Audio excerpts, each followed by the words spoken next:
Broadcasting live. It's America's longest running talk show on computers. It's Computer America, bringing you the biggest names in technology with guest interviews, new products, and your emails. Listen live at computeramerica.com on any device around the world. Email the show at live@computeramerica.com or find us on social media.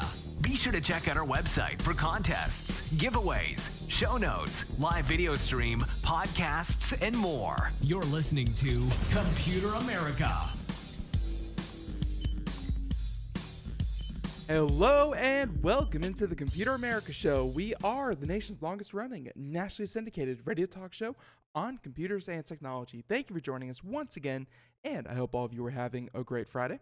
As we get things kicked off here, we have, one of our regular correspondents. He is the few, the proud. He is, of course, the Nathan Evans from Popzara and Popzara magazine. You can find them at popzara.com. And for all of you longtime listeners who may have already known this, well, give it another checkout because it just got a revamp and, looking sharp, looking spiffy. And we're going to talk more about that and that whole process here in just a moment with our guests. But before we do, a couple of things I should mention, including computeramerica.com. That's where you'll find everything from every topic we talk about here today with sources and links and stories, articles, videos, yada, yada, yada.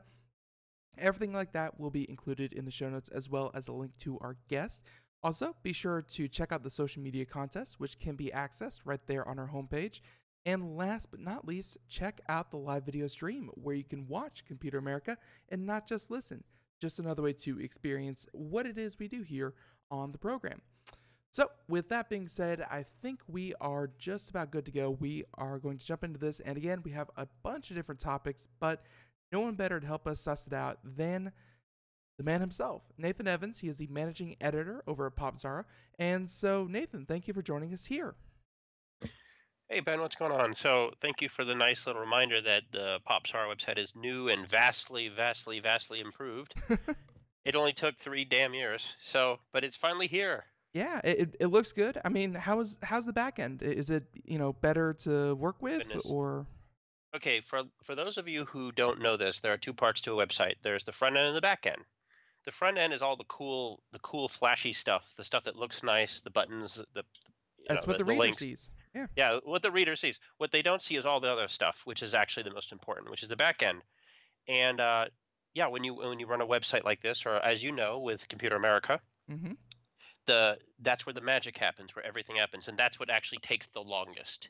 And I'm very happy with it. We have a lot of proprietary stuff. My web developer is fantastic. He's been gracious. If you're listening, CK, you are the best at the price you offer. So now he's totally check out his own website. But no, it's been fun. It's been actually it's been not fun, Ben. It's been a horrible hassle. If you ever want to make a website, and you know this too, Ben, if you're listening, free PSA from your friends Nathan and Ben, Mm-hmm. hire the right people, because you do not want to get stuck with bad web developers. Hire the right people. Do research. Ask around. Do it. And if that's too much trouble, just stick to Facebook. It's kind of like hiring a tattoo artist, where I don't have any tattoos myself, but as I understand it, if you go with the cheapest offer, you kind of get what you pay for. It's going to be sloppy, and you just want to go with someone who, you can really recommend. So, but no, you're right. But Popzara are looking sharp, and, a lot of what we talk about here today has their own twist, because you have a cadre, a stable of writers that contribute to Popzara, and you can check that out for all that kind of stuff. So, but for here on Computer America, why don't we just go ahead and get started? You have a couple of topics, and of course, as our guest, I'll let you decide where we go first. But yeah, there's a number of things we could talk about. Okay. Well, I want to say one thing. This is interesting. This is not one of the stories I sent you, but just as an aside. Isn't it funny, Ben? You ever notice when you spend a lot of time online doing research or doing a story or researching a story, there's so much stuff you miss? I've said it myself that I'm a big music fan, and we talk about music a lot when it pertains to technology, right? Mm-hmm. And so do you remember a couple of years ago when Apple had their big show and they announced that they were going to give everybody who had an iOS device a free copy of the new U2 album, whether you liked it or not? Yeah, It was a big controversy. Remember that? And next thing you know, you have Bono on your phone. But actually, you've always had Bono on your iPhone. So I just found out today that my favorite band in the world ever has a new album out today, and I didn't know it. Hmm. And it was exciting, not because of the new album, but because I was surprised. And so I want to caution everybody out there who spends their lives on Twitter and Facebook and Instagram and gets Google updates and reads amazing, awesome websites like Popzara and Computer America, and even those less awesome websites like GameSpot.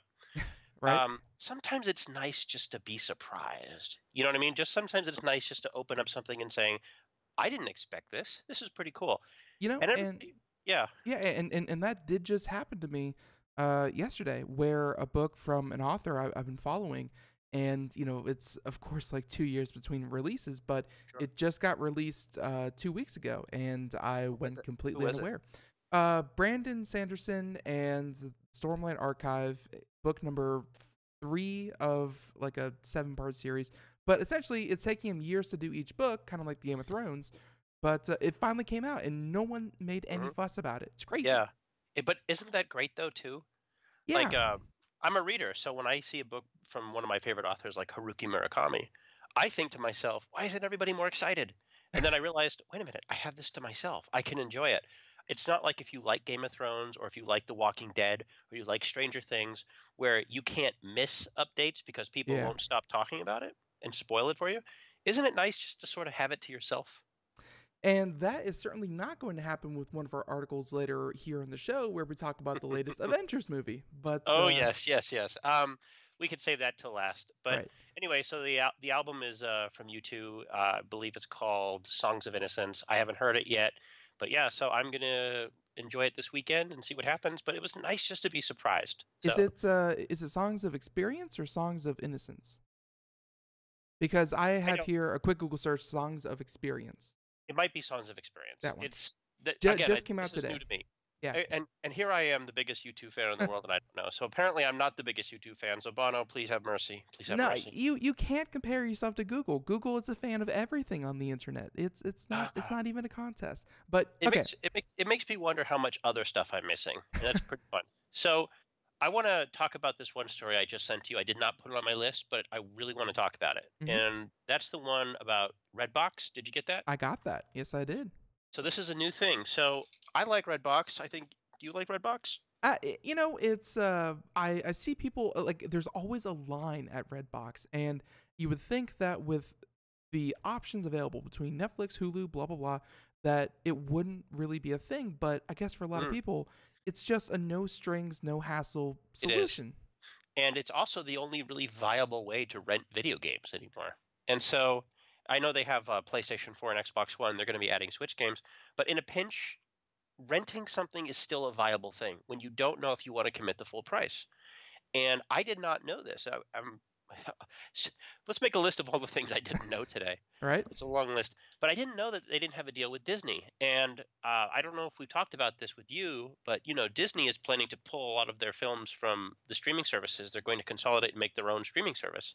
Yeah. And so I did not know that Redbox did not have a deal with Disney. So every time you see a Disney film, which by the way includes all the Star Wars, all the most of the Marvel movies, and pretty much everything, they had to buy the disc themselves. And these discs usually have digital download codes and all this. Redbox has been selling them, and that's really ticked Disney off because Disney is getting ready to have to shore up their streaming service, and now they're suing Redbox. And I think this is very interesting. That Disney thinks they can be anti-competitive like this. I don't know the legality of it. Um, it reminds me. The reason I thought it was interesting, Ben, it reminds me of the 1980s, of which I was only barely cognizant. Hmm. But when Hollywood studios would sue the manufacturers of VHS tapes, do you do you remember reading about this? I did not because that was a little bit before my time. But Well, yeah. When I was in the womb and I was bored, Right. I'd pull out the old People magazine. No, but yeah, read about it. They Hollywood studios would sue the I forget if it was the I forget I think the RIAA was also part of this, Hmm. but they would sue the manufacturer because they thought it would diminish retail sales, and it did have some effect, but it also had the opposite effect of movies that were disasters that would go off and become huge hits on video, and that's why you would not see big movies like E.T. come to VHS until almost the 1990s because they thought, this is the thing, people. We didn't have movie remakes so much back in the day. We had re-releases Right. where E.T. would hit the theaters every 5 years. Fantasia would come back. Now we have remakes of Beauty and the Beast that are just awful, but apparently it made $1 billion, so some of you like it. You can't all be You right. say that, but I know so many girls that it's like, yeah, oh yeah, I went to go see that 8 times in the theater. I'm like, well, there's your answer. And All of the numbers are inflated 8 times because the same people went to go see it multiple times. well, the same thing happens with streaming music, where Billboard now counts streams of an album as a sale. So if you've ever listened to music, that's not how it works. I don't get to, You don't commit to a stream. Like, you commit to sitting Yeah. there for 3 minutes. You don't commit to putting money down. Exactly. It's very different. But anyway, whatever. It's all a scam. So I guess what I'm saying is I'd like to see how this plays out. I don't really have much commentary other than I find it fascinating that because Disney is starting to throw its weight around in interesting ways. I don't know if you read the story about what they're doing with IMAX and theaters with Star Wars, but they're basically engaging in some questionable practices. If for anyone out there who did not read about that, it's because Disney has lawyers who have some kind of taekwondo training, and they have gilded non-disclosure agreements with every retailer out there that is locked in a padlock that essentially every theater that's going to carry Star Wars, which is by all accounts going to be the largest movie of the year. There's no real question about that. There is no more sure thing than that. Right. And if a theater wants to carry it, first off, they have to pay like 5% more than any other movie in history. So the movie theaters are essentially at this point almost going to lose money if break even if they're lucky. There's some questionable legality there. And I know this is following the debacle that happened with the Thor Ragnarok reviews in Los Angeles, where Disney revoked They press blacklisted, access. Yeah, for something completely unrelated, that they didn't like the news coverage of the parent newspaper, which, by the way, I'm very happy that the media banded together and actually fought a real bad guy. So I like Disney too, but let's be honest, this is what people fear when they fear monopolies. Yeah, And go ahead. no, my last comment was, this is all happening around the time that it was rumored that Disney would be purchasing Time Warner. And so the idea is that one media company could be so powerful gives them the leverage to do something like this. And that's just sort of icky. It's a problem where I think the reason that streaming in general took off was because Netflix was able to pull together content from essentially everyone, from Fox, from Disney, from CBS, whatever, Time Warner.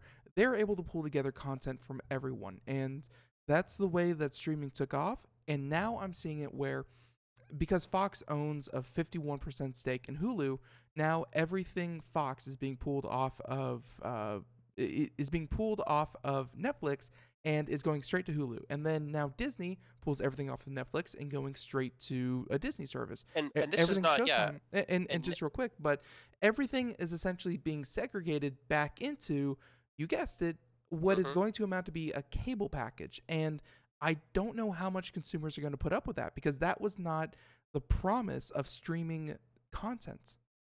Well, I was going to say that's completely true. The idea is that, but the smart companies knew this, anticipated it, and to Netflix's credit, they saw the writing on the wall a long time ago. This is why they've invested billions in original content. Yeah. This is why you have this is why you had House of Cards. This is why you have Stranger Things. This is why you have Orange is the New Black. This is why you have, this is why you have unique content. And it's good to see that they're doubling down, where next year, they're, instead of kind of pulling back saying, we don't know the future of the business, they're saying, no, $8 billion instead of $6 billion. Yeah. They're doubling down on original content. But you know what's going to happen, though? What's going to happen is you're going to see these other companies that have already previously invested in things like Hulu, like CBS, for example. CBS is making their own streaming service to do things like the Star Trek Discovery. Jordan Peele from Key and Peele, he's got a reboot of The Twilight Zone coming out, which sounds pretty cool. But is that going to be enough to have that? At some point, we're going to have max. We're going to be peak streaming, and people are just not going to do this.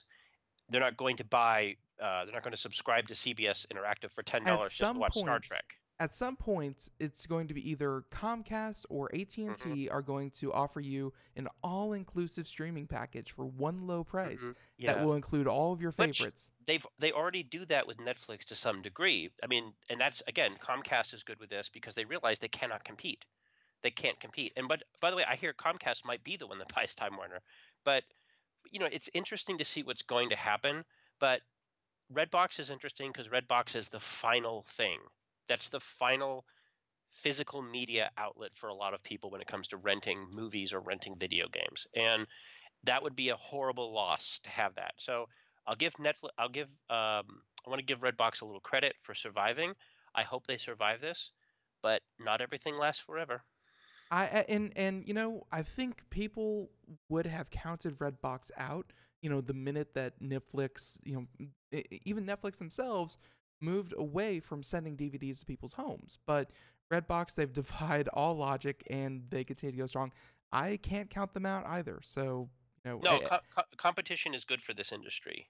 right. So competition is good, and so I would hate to see a spunky rival get vanquished. It's just interesting that Redbox felt that they could do this where they did not have a deal with Disney, and by all accounts, essentially they're taking codes that you can print out that you could buy yourself from Disney, and they're essentially acting as a middleman, which in a lot of cases would be kind of okay, but I guess you needed that legalese, that deal to be, because Disney's not losing any money; they're just content. I can't use that word.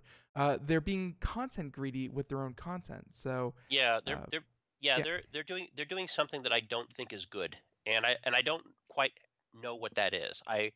You know what I mean? When a company engages in practices that aren't quite kosher, you don't, even if you can't describe exactly what it is, you get the hairs on your arm will rise up, and you say, I don't think this is really good. I just it don't think it this is good. it's got to be up to the consumer whether or not they're going to like this. And Yeah. yeah, it sounds like you're on the fence, and I think a lot of people out there will be. I mean, it's got to come out to in 2018 when Disney does finally release their streaming service. Just how impressive of a catalog can they really do? Because I think in a kids market where YouTube has the majority of kids watching, Disney could be a real competitor. So Well, uh, it's happened before. It happened in the 1980s when cable was a thing, when cable television was a thing, and Disney, of course, for decades, longer than any other company, would have uh, Disney Sunday Night. They'd have the Walt Disney Presents, and they'd have all these shows on ABC. mhm. Remember, they own ABC, and so when they got into the market and to create their own channel, they created the Disney Channel, which was a huge success from the late 80s, early 90s, and it produced it still is one of the top cable channels, although it's really different than it was. And it was pretty much all Disney content. And people forget that Disney has more content than any other movie company, probably more than any other than all the rest combined. Mm, It's unprecedented how much they have. So we shall see. yeah, It's sort of like, can I segue into the next story real quick? go for it, please. It's sort of like very similar would be the story I sent you about Nintendo and the breakfast cereal. I have that. Yeah, Yeah, so this is interesting. Again, I don't know if you're an embryo or not, but do you remember when back in the halcyon days of video games when uh, video games did not have the stigma of being being the antisocial, you know, culture destroying zenith they well, are? I mean, when I was first getting into video games, my parents saw them as a pleasant distraction because I wasn't yelling in the car. But I think as I grew a few years into it, they started saying, well, now they're playing too many video games. But there was a Yeah. time before, especially with the Game Boy and the N64 and stuff like that, yeah, video games were just an activity that were, fun and new. Well, and when Nintendo was building, remember, Nintendo basically had to reconstruct the video game industry, much like Tokyo. I mean, just like Hiroshima had to reconstruct the city after the atomic bomb. Like they had the chance to redo everything in their own image. And Nintendo presented such a family-friendly image. They were literally the Disney at the time. And it's so different than it was back in the 80s. In the 1980s, there was a Nintendo cereal. And it was ingenious. It was a box of cereal with two bags of cereal in it, a red bag and a green bag. And it was Mario cereal and Zelda cereal. And I know you can't play it during the show, but I advise everyone to go to YouTube and type in Nintendo cereal commercial. The song is really damn catchy. and the cereal was gross. It would turn your milk green and it would turn your milk red. So yeah, the cereal was no good, but the box was great. The commercial was great. So 30 something years later, they're back in the business. They're making Super Mario cereal, and the reason it's related to this, much like Redbox, there is a technology element to it, and that is the cereal box itself is going to be an Amiibo. Now, see, this is something I really liked because if you're speaking back to the golden days, that there used to be a toy prize in your cereal box, and Hmm. now, thanks to technology and digital stuff, the cereal box is your toy. So, Yeah, not bad. yeah, they've had an element of this before with barcodes. In fact, they used to sell a barcode reader for the Game Boy or the Game Boy Advance. There was a video game entirely dedicated to kids running around scanning any barcode anywhere, and it was essentially Yeah. Pokemon, where you captured monsters and things like that. And I think that was a plot by a mega corporation to scan every competitor's barcode. But yeah, It's funny though, but so yeah, so the idea that they're NFC, I guess it's a NFC compliant chip or whatever in the cereal box that allow you to connect. Have you played or have you experienced Super Mario Odyssey yet? I've watched a number of hours of it, have not gotten because I don't have a Switch. Yeah, But I have seen it, and what an amazing game. it's an amazing game. What a good year for Nintendo. But no, so now you can now have sugary breakfast cereal with Mario, and then take your game, take the box, and then hook it up to your Switch. This is a very interesting time. This is good times, people. This is very good times. I don't think it's good for education, and I don't think it's really good for maybe anti-diabetic practices. But you know, I'd much rather have a Nintendo Switch and Super Mario cereal than like a Halo with gamer fuel and rage. So Well, yeah, pick, it's pick your battles. I mean, at the same time, I don't think breakfast cereal has been seen as a quote unquote healthy choice for a while now. But at the same time, you're right. This is not the last time, or this is not going to be the last time, and it's not the first time where Mountain Dew and Doritos have been tying video games and food together for a long time. And this seems pretty nice because you've said this multiple times on the show that Nintendo is one of the last few gaming companies that is just kind of in it to make good video games, and I don't think there's an audience that really, captures that as much as a younger audience. A kid that can just sit back and really enjoy the game. Well, I think it's about purpose. I think it's about purpose when you play a Nintendo game, and I'm not trying to be that guy, but when you play a Nintendo game, you feel like you've played a product that's been designed for the experience that you're experiencing. Whereas as you know better than I do, the nonsense that happened just last month with the Star Wars Battlefront game with DLC microtransactions, loot boxes. You hear this and it doesn't sound like a good time. It sounds like a horrible time. It sounds like an arranged marriage with a really nasty person. It's like, why would you want to get into this marriage? Like, why would you? And why did Disney allow this? Why did EA allow this? And here we are talking about a breakfast cereal that gives you an extra bonus in a video game that you already like. So Yeah. yeah, it's a little nicer. Yeah, and I'm honestly surprised that you didn't come on to talk about the whole debacle with EA and Battlefront 2, and to an Oh, extent what's Destiny 2. it's been done. Like there's been enough complaining about that. I try, me better. I try to be more positive and You not you try to complain and about not controversial. you try to complain about the things that no one else is complaining about because you feel things are complained about enough, and Oh there's no, other better things to do. look, I'm going to be the only person in on your show this year that's going to quote H.L. Mencken. So let me give you a paraphrase H.L. Mencken. If you don't know who H.L. Mencken is, look him up. He basically, I'm going to paraphrase what he said about politics. He's like, politics is the idea that people get what they deserve, good and hard, and that's what these people with things like loot boxes and disruptive things like DLC and microtransactions. You knew about this crap. You knew it was going to do this. You let it in like a vampire. It's here. They're sucking the joy out of your games. You deserve it. If you bought Battlefront 2 knowing full well how bad the previous one was for the same reasons, you deserve what you get. You deserve what you get, and there's no breakfast cereal that's going to change that experience for you. So True. I don't know. I'm going to send you a picture and email here. Let me know when you get it. But I'm going to send you an example that I took a picture at the gas station the other day at a Mhm. 7-Eleven. Let me know when you get it. Sure. I was at 7-Eleven the other day, and there was a giant picture of Ryu from Street Fighter, Yeah. and standing next to some Red Bull. Let me know when you get that picture, and that is exactly the stuff that I try to shy away from. Just random product associations, really for no reason other than capitalizing on one and the other. Okay. Yep, it says Hadouken in a can. So Okay, that's so pretty funny. So yeah, it's funny. yeah, But so and you know, I'll show everyone the picture when I get it, but at the same time, so that was that, and you know, Nintendo, Mario, all that good stuff, just showing that they are trying to, well, not really trying to, just spreading beyond just video games. I think they're really trying to become that household name again.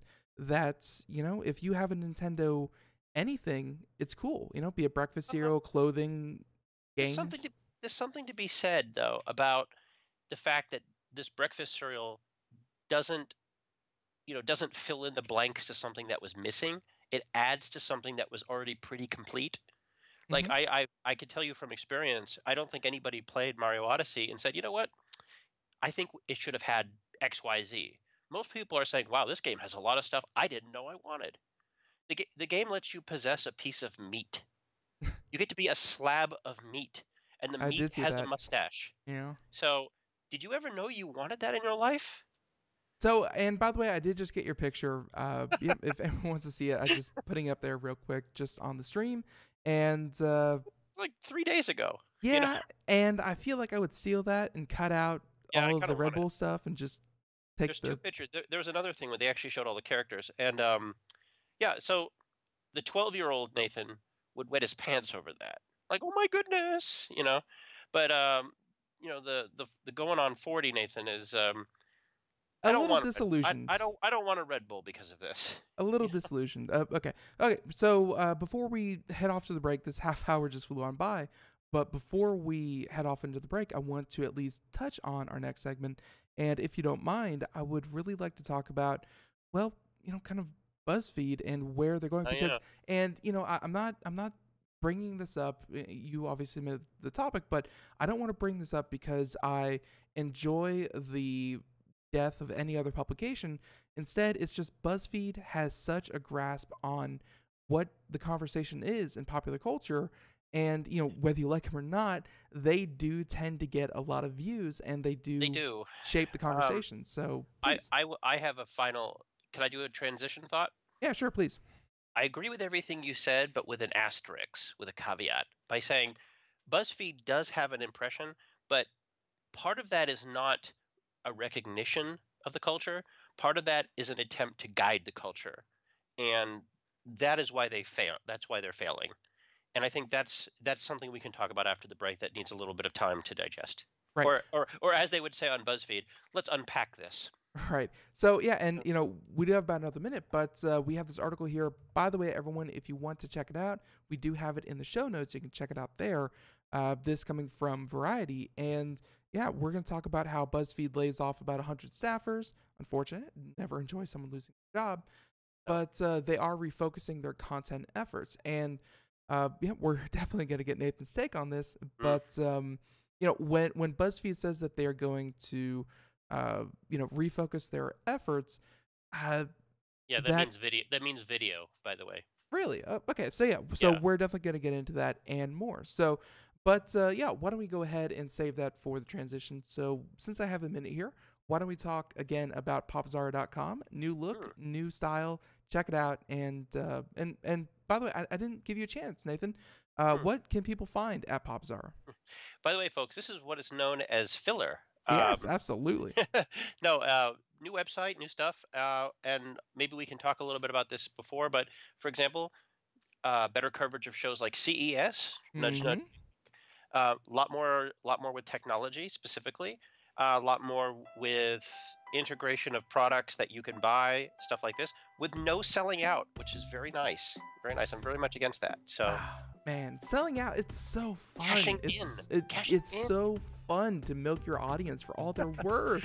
My God. Okay, Good. but yeah, so everyone, music means we're going to take a break. We'll be right back. Nathan Evans, Popzara, and more Computer America right after this. Stay tuned. After these messages. After these messages.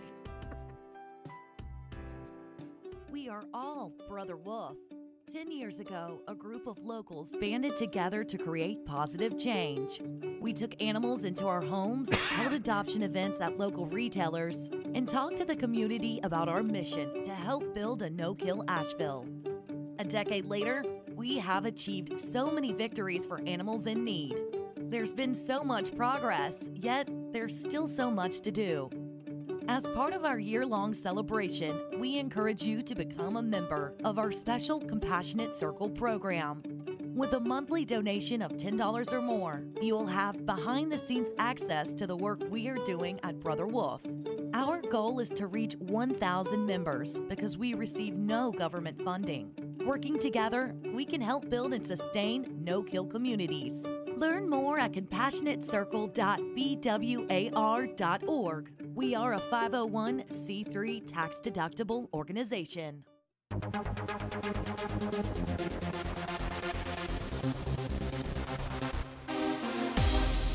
And welcome back to the Computer America Show. It is 31 minutes past the hour as we continue on here with Popzara, Nathan Evans, managing editor, as we are going to go ahead and dive into this article about Buzzfeed, not from Buzzfeed, which is surprising because it seems like every article is from Buzzfeed. But Nathan, please tell us why 100 staffers are being let go and what it truly means when they say they are refocusing their efforts. Well, I'm surprised you didn't say, the temperature here is a balmy 78 degrees, precipitation levels. No. But so you're right. It's never fun when people lose their jobs. The problem is that with technology, when you have the matching of journalism and technology, you're always going to always be under the ever-present possibility that technology will replace what you do. And the fact is that for I would say the last 7 to 10 years in online journalism, Ben, has really been a transition phase. That is, all of us grew up knowing what media was like. Media was you write an article, the article is so many words, it gets posted, and then it gets displayed. The internet has basically just been a digital version of that, right? Right. And as they figure out how modern journalism will proceed, they're realizing they don't need this investment anymore. Remember, newspapers, magazines are dying, right? They're dying. And they're not dying necessarily because people don't read them, but because, generally speaking, people don't read like that. They read differently. This is a long answer. But if you have an iPhone, you have an integrated app called News from Apple. If you have an Android phone, I don't know if it's integrated, but you definitely can get things like Flipboard, Facebook News, whatever. Same with Android, same with everything. You can there's other ways to aggregate your news. Right. And one of the principles of BuzzFeed is that with a millennial, I'll just say millennial snark, it would take news stories not based on their newsworthiness, but based on how they perceive their demographic to like them. For example, young people issues, very progressive. In today's media, what that typically means, Ben, if I'm not being too blithe about it, would be LGBTQ rights, net neutrality, progressive causes, Social issues. hate Donald Trump. Like this, it would be a very confined box, and this pattern is repeated ad nauseum everywhere. Fox Media, things like The Verge, Ars Technica with Condé Nast. We've talked about this. I don't want to go over it again, but basically it means, this is how the media will be shaped. By the way, nothing new. It's been this template since the 60s. So going forward, though, right? When you have this proliferation of media, you realize you can do it cheaply. You could do it cheaply, and you don't need 100 staffers. And what was the big news story this year aside from Donald Trump? It was fake news. It was Facebook Russian news, Twitter news. I had this conversation just yesterday with someone about this, and I'll repeat it with you. When you hear about Facebook when you hear all these negative stories about Facebook ads and Russian interference in the election and everything, understand a lot of that is coming not necessarily from advocacy groups. It's coming from places like Google and Twitter, because Facebook news is a threat to Google's bottom line. Google's news outfit is under siege from European Union. It's under siege from rivals like Facebook. Twitter has tried to get into the game valiantly. Apple's tried to get into it. Everybody's tried to get into it. And it's just like the same argument we've had with things like Uber versus Lyft. Hmm. One of the reasons you hear so many negative Uber stories is because a lot of the media that exists is funded by venture capitalism. So how does this affect BuzzFeed? Well, BuzzFeed has always strived to sort of just give a I get millennial snark on it. The same type of reporting you'd see like on the Daily Show or the Stephen Colbert Show when it was on, things like that. They've realized they could do it cheaper, and they're not hitting their financial prognostications. When you're slated to earn 300 to 400 million dollars in revenue, Right. not necessarily in capital, and you miss the mark, well, the only way you can make that difference up is by firing humans. And the technology has risen to the level where actual news aggregators are no longer valuable the way they were 10 years ago. It's the same thing happened in retail. Look at Walmart, look at your grocery store.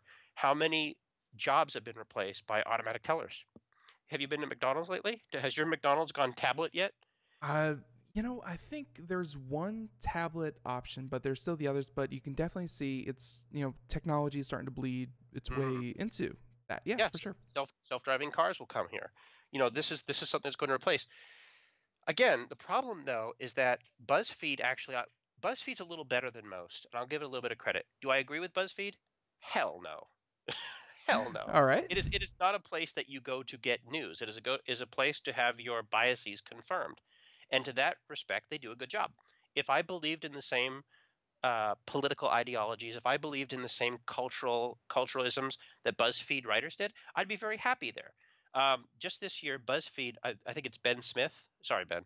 It's another Ben who's their editorial. He got himself into hot water because they decided to release a dossier on Donald Trump that said Russians let's just say it involved Donald Trump, Russians, and urination. Turned out to be debunked. And that's the type of standards that BuzzFeed does not employ the way something like the Washington Post would employ, or the New York Times, or hell, even Fox News.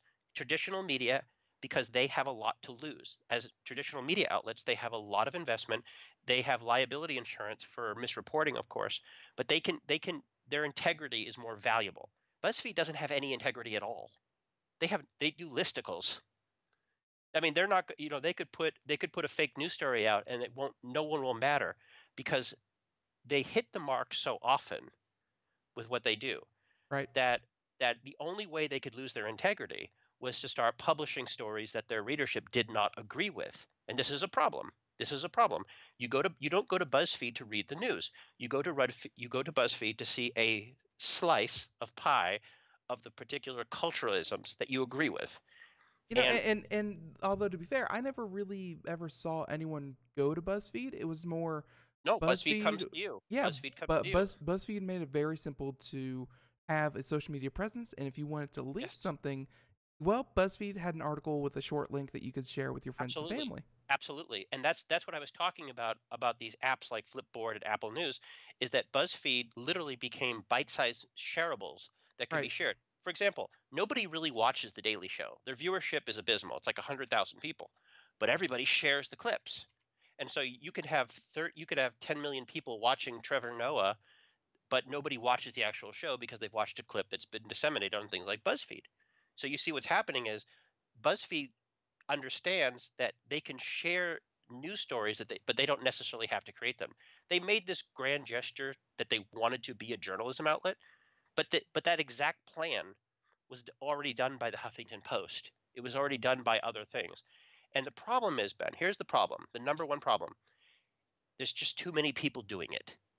And when everybody else does it, when everybody else is already doing it, you have to distinguish yourself. So can BuzzFeed continue to remain millennial snark, or can they be a hard-hitting news outlet? The most fascinating example I can give you is a turgid rag called Teen Vogue. Teen Vogue is a magazine for 15-year-old girls that has salacious articles about sex and all sorts of nasty stuff. They've decided to become a political magazine, which is very strange to me. That's like Nickelodeon producing the Criterion Collection. It doesn't fit. So BuzzFeed is But to me, it's really not. And honestly, here on Computer America, I've done a very done a very forceful job trying to keep politics out of it. Very, very hard when politics keep trying to inject themselves into technology. But I will say that I've seen other shows, friend shows, and other people in our industry. they don't that, try, do they? They don't even well, try. no, it's not that they don't try. They have completely rebranded as a political bent to their show because it's as much as some people feel overloaded, as much as some people disagree or become so enraged by it. There's that other 50% of your audience that is going to love it and will get as much as they can of it. That's just the way that our modern kind of cycle is. It's just politics pays the bills right now. It's just how it is. But it's not really politics, though. You see, that's the problem. Another story I sent you today, we don't have to talk about it. It's very controversial. I think you know what I'm talking about. Look what happened with Disney and the LA Times. Disney revoked press access because they did not like the political coverage of the company, right? This is exactly what's happening with websites like Engadget and Ars Technica and Verge and all these places. They're so dedicated to providing a politicized version of news that this is why websites are taking out their comment section, because the readers really don't like it. And they think they're experiencing what's called a dead cat bounce, which in stock market terms means, wow, look how great we're doing. We're so great. No, it's a gasp. And eventually, when this fervor dies down, when this anti-Trump hysteria dies down, and the salaciousness of fake news dies down, and we all go back to normal, when you go to 20 tech sites, Ben, and you see the same story, like if I go to Ars Technica, if I go to The Verge, if I go to Reddit, all I see is net neutrality's dying, net neutrality's dying, net neutrality. But okay, well, let me learn about net neutrality. Well, ironically, even though there's 50 websites talking about net neutrality, I'm not going to learn a damn thing about net neutrality because that's not the aim of all these 50 websites. It's telling me to go and sign a petition to stop them from derailing net neutrality. It's not news. It's propaganda. And I may agree with that. I may agree that net neutrality should be saved. I don't personally. I'm glad to see it go. But let's say I want to learn about it. I want an objective reporting. At a certain point, a child becomes an adult. An adult does not like being told what to do. And a smart person will look at this and say, you know what, I agree with you, but I can get this anywhere. I can get this same propaganda in 50 other places. It creates an abundance of nothing. Sound and fury signifying nothing. And all this skew to politics is going to have an adverse effect. And I mean, it already has. And you mentioned it earlier that yes. it was the cause of quote unquote fake news, was that no one was looking to do the hard hitting journalism like you were talking about. Instead, what paid the bills were clicks and views and eyeballs. And what was easiest and cheapest, and BuzzFeed found out, and many others found out, that fake news, if you could write a headline that appealed to the people you wanted to go to, did it cheaply, didn't do real reporting because that's expensive. It takes research and time and effort. Takes work. You make and it's not so much about fake news, but you create these bubbles that you think everyone who's not in your bubble is wrong because look at all the information in my bubble, and then you don't look at other people's information. Yes. And everyone was happy in their bubbles, and that was the rise of fake news and the death of traditional journalism. Well, I don't know about the death, but I will tell you this. You and I have mutual friends in common that we've worked with both personally and professionally. I won't name them. And I have lost the support of these people for my refusal to turn something like Popzara into a political website. I've lost them. And I'm sorry about this. I wish I could say, how can I help you? But to make those changes, to sell out the readers who don't want to be exposed to that for the sake of keeping up with the Joneses is hard work because everyone else is doing it. But again, if I'm not a lemming, and it's a lot of work. And there are very good websites out there that have done yeoman's work trying to avoid this nonsense. And again, I want to reiterate something. It has nothing to do with whether you agree with something or not. Again, you could completely agree with net neutrality. You could completely agree with privacy actions. You could completely agree with any of these subjects that are happening. You could agree 100%. You could go to a website called I hate Donald Trump but love tech.com. But after a while, you realize you're being fed processed baby food. It's because you want that edge, you want that other opinion, you want the examination from all sides. And if you don't get that, your brain signals something that, bzz, bzz, it's not working. It's not working. And I need to get something else somewhere else. And these things go in phases. And can I give you one last example? Um, we talk, there were reports last year of certain news anchors at certain outlets committing sexual harassment against women, specifically Fox News. And everyone celebrated. Oh, look at this! Look at this big thing.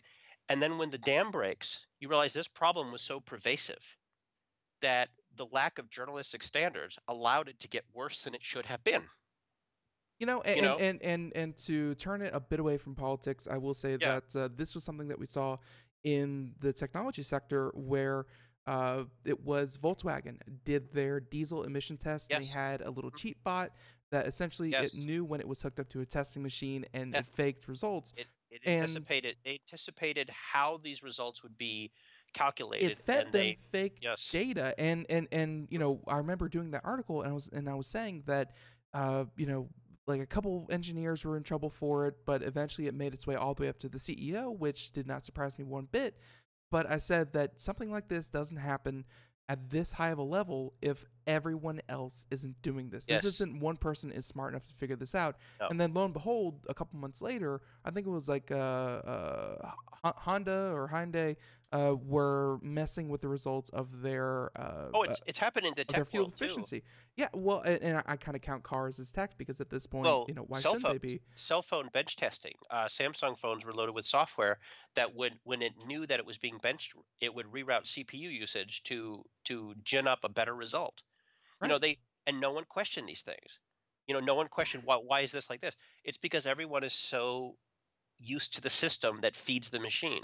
And again, if Samsung is paying your advertising bills, there's no way you're going against Samsung. Let me put it this way: there's a reason why their CEO's in jail now. Yeah. Or why the EU fined was it Volkswagen the biggest consumer fine of Just all time.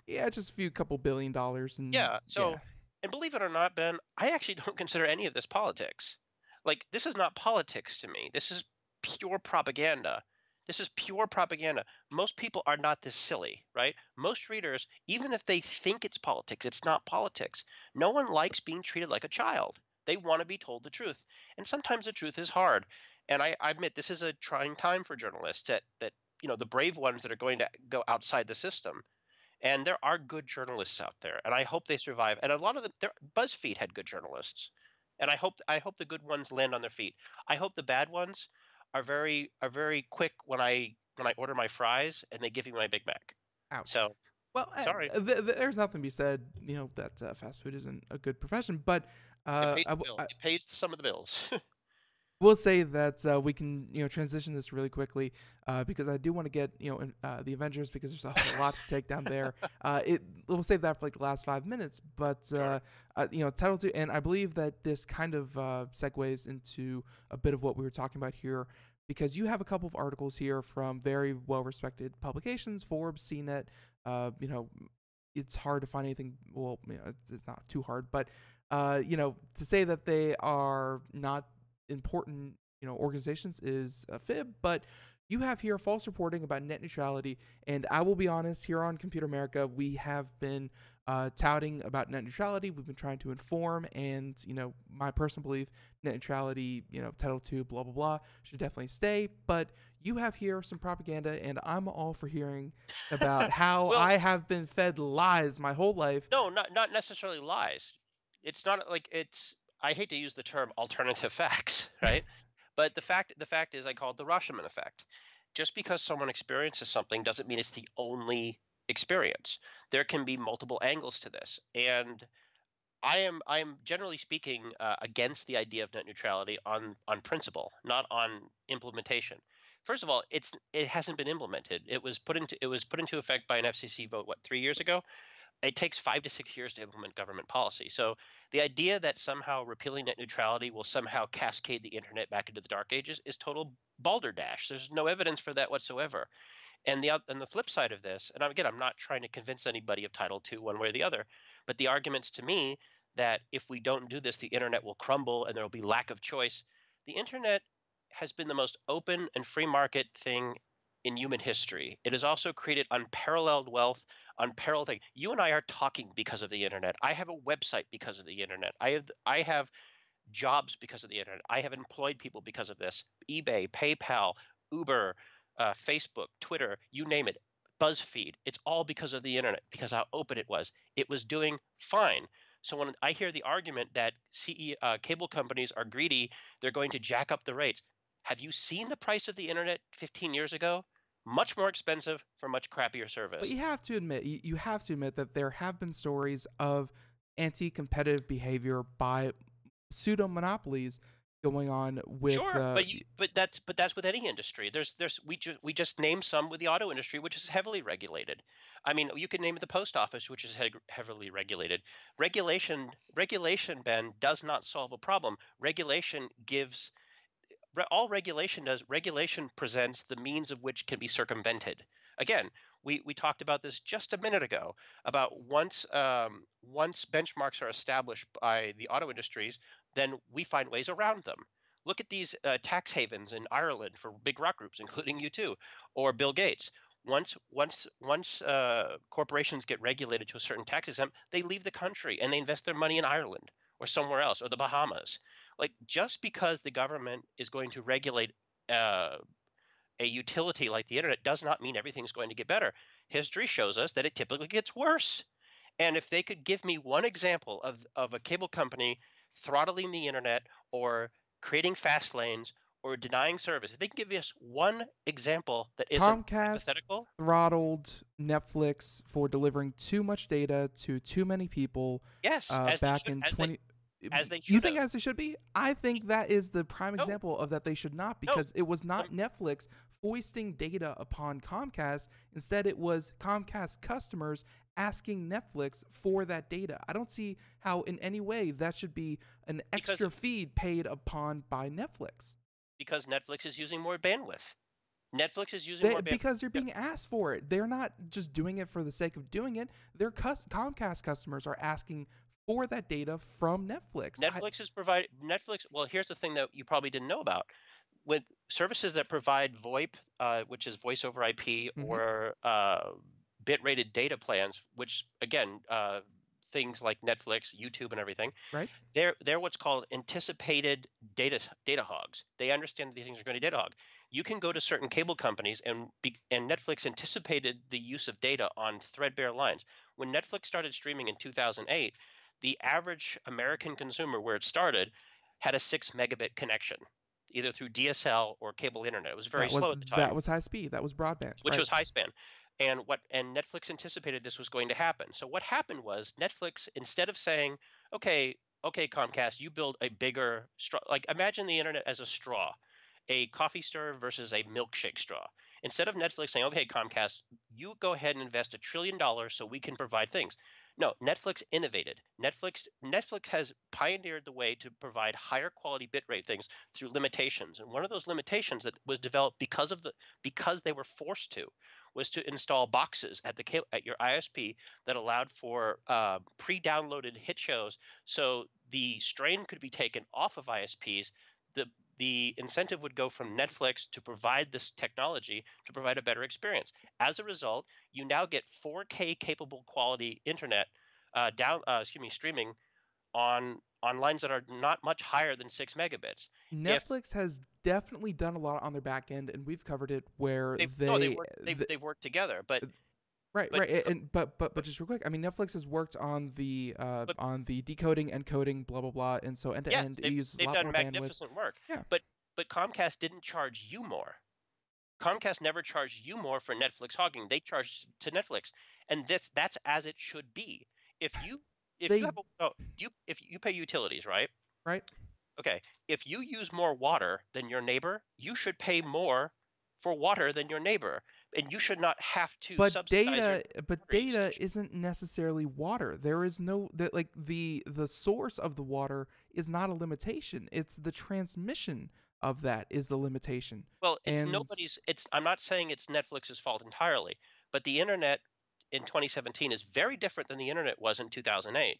And because of this, because of billions of dollars in technology innovation and infrastructure upgrades, the internet in 2008 was built on fiber optics that were laid down in the 80s, right? In the late 80s, early 90s. Most of that, by the way, was laid down by AT&T. And so what happens is when you have these lines that were not meant to deliver high quality bandwidth video, they were meant to deliver at most an I can't pronounce it, ISND quality. ISDN. It's ISDN, there we go. which was fast back in the day. But when I worked in California at a magazine, when I worked in California media, we had to pay $500 a month to get a 10 megabit line, a dedicated line, and that was really fast in the 90s. So nowadays I can get Google Fiber 2 terabit down for like $70 a month. This sort of innovation would have never happened if the demand for services like Netflix would have been constricted at the consumer level. I can tell you, I can guarantee you right now, I will promise you, I could give you quotes if you give me enough time and coffee to get them. But the fact is, if the ISPs were mandated that they had to be the ones that provided enough service and treated every single data the same, what would happen is there'd be no innovation. Investing would stop. There'd be no incentive for it. This is what happened in cell phones. Cell phones were around since the 80s. Not a single innovation in 20 years until data became important. You could thank the iPhone for that. This is what happens. Innovation breeds investing. Without investing, then innovation can't afford itself. Look at space, for example. We went to the moon in 1969. They played golf there once in the 70s. Have we been back? No, because there's no investing in space.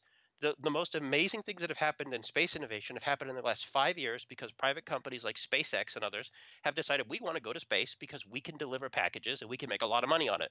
There's money to be made, so we're going to invest in rockets that can fly up and fly down. When the government was in charge of it, no innovation.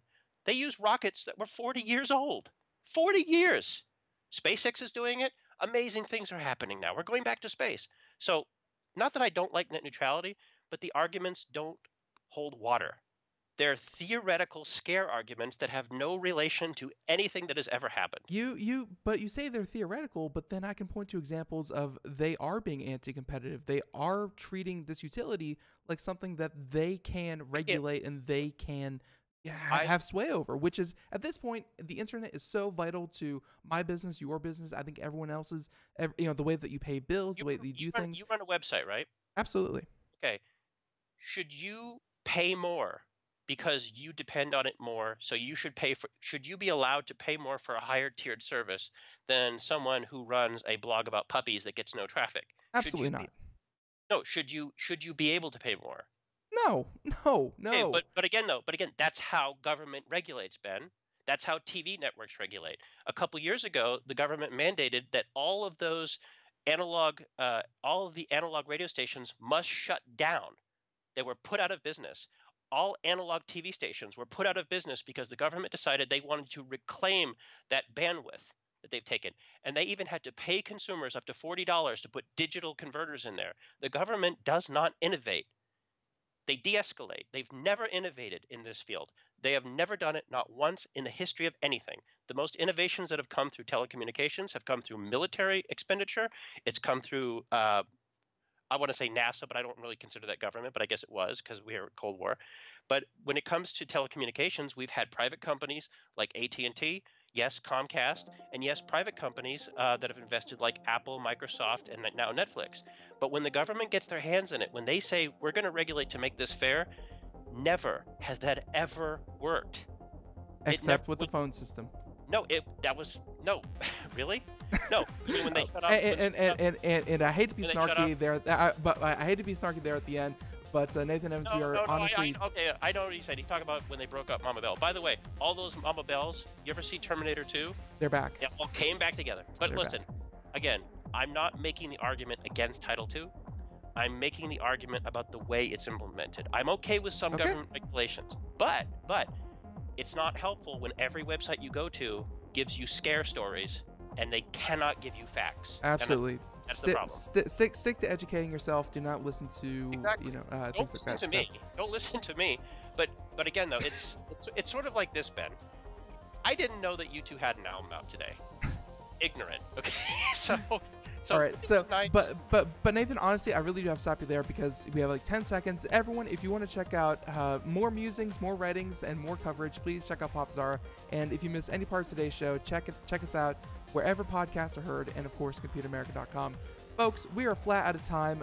Be sure to tune in Monday, same time, same place, 4 p.m. to 5 p.m. Eastern. Everyone, have a great day. Bye bye. Marvel's Avengers trailer. Watch it. And